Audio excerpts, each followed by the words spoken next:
بسم اللہ الرحمن الرحیم۔ السلام علیکم ناظرین، میرا نام عثمان نعیم ہے اور آپ دیکھ رہے ہیں عثمان ویوز یوٹیوب چینل۔ ناظرین کرام، ویڈیو شروع کرنے سے پہلے آپ سے گزارش ہے کہ آپ ہمارے اس چینل کو سبسکرائب کر لیں اور ساتھ موجود بیل کے بٹن کو دبا دیں تاکہ ہماری آنے والی ہر نئی ویڈیو کی اطلاع سب سے پہلے آپ تک پہنچ جائے۔ جی تو ناظرین، چلتے ہیں ویڈیو کی طرف۔ Pakistan steel mills. Pakistan steel mills کی کہانی۔ پاکستان اسٹیل مل کا رونے والے ایک بار اس کو ضرور سن لیں، امید ہے تسلی ہو جائے گی۔ پاکستان اسٹیل ملز 2008 تک 9 ارب روپے کے منافع میں تھی۔ اس کے بعد پیپلز پارٹی کی حکومت آ گئی اور اسٹیل مل پہلے سال ہی یعنی 2009 میں 9 ارب منافع سے سیدھا 30 سے 40 ارب روپے خسارے میں چلی گئی۔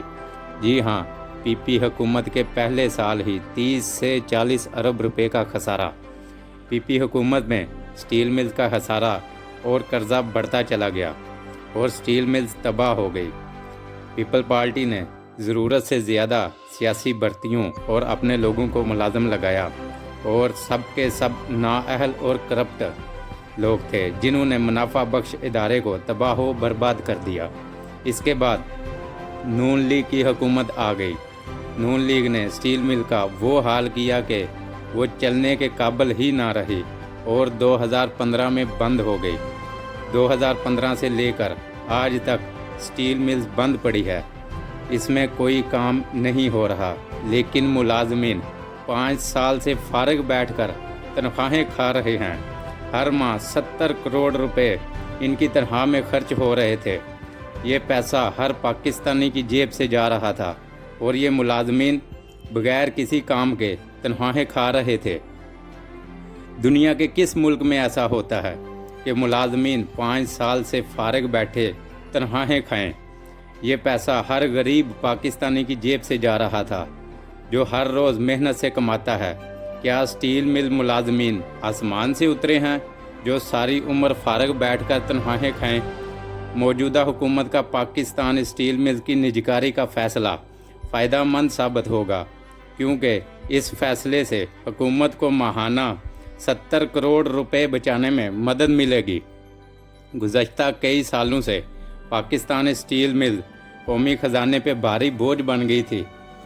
ایک وقت میں پاکستان اسٹیل ملز میں 30,000 ملازمین تھے، جن میں سے کئی ریٹائرڈ ہو گئے، جبکہ اس وقت صرف 9,000 کے قریب ملازمین ہیں جو کہ کئی سالوں سے کام نہیں کر رہے تھے، اور اب فی ملازم کو 2 سے 3 سال کی تنخواہ کا 23 لاکھ کے قریب مالی پیکج کا معاوضہ دیا جائے گا، جبکہ وہ نجی شعبے میں بھی اپنی خدمات دے سکتے ہیں۔ یاد رہے، عام طور پہ ہر ملازم کو نکالتے وقت 1 سال کا پیکج دیا جاتا ہے، لیکن تحریک انصاف نے 2 سے 3 سال کا پیکج دیا ہے۔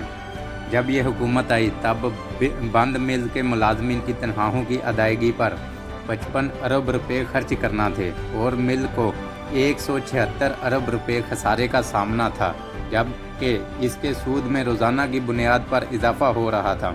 گزشتہ حکومتیں اس معاملے کو حل کرنے میں ناکام رہی ہیں، اسی لیے موجودہ حکومت کو ملک کے مفاد کے لیے مل کے بارے میں حتمی فیصلہ کرنا ہوگا۔ اس حوالے سے تقریباً 15 کمپنیوں نے مل کے آپریشنل کاموں کو سنبھالنے میں دلچسپی دکھائی ہے۔ پاکستان اسٹیل مل کے صرف آپریشن کی ہی نجکاری کی جائے گی، لیکن ہزاروں ایکڑ زمین ادارے کی تحویل میں رہے گی۔ جی تو ناظرین، کیسی لگی یہ ہماری ویڈیو؟ کمنٹ کر کے ضرور بتائیے گا۔ شکریہ، اللہ حافظ۔